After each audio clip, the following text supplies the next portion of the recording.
Сапарғали Бегалин 1895 жылы 24 қарашада Шығыс Қазақстан облысы Абай ауданы Дегелең ауылында дүниеге келген.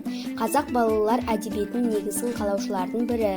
1915 жылы Семей қаласында орыс-қырғыз училищесін бітірген.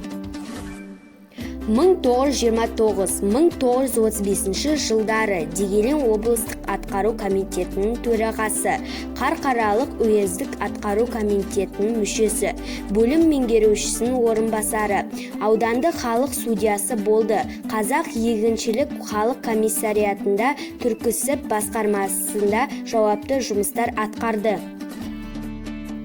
Шығармалары: Қыран кегі, Цимлян теңізі, Таңдамалы, Сырлы қайнар, тағы басқа өлеңдері мен поэмалар. Көксегеннің көргендері, Ермектің алмасы, Сәтжан, Жас бұлақ, Жеткіншектер, Мектеп түлектері, Шоқан асулары, Қыран туралы аңыз, 2 томдық шығармалар, тағы басқа әңгіме, повестер жинақтары, Замана белестері романы жарық көрді.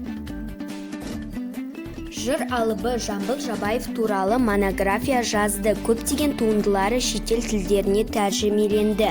Халықтар достығы құрмет белгісі орденмен және медальдармен марапатталған.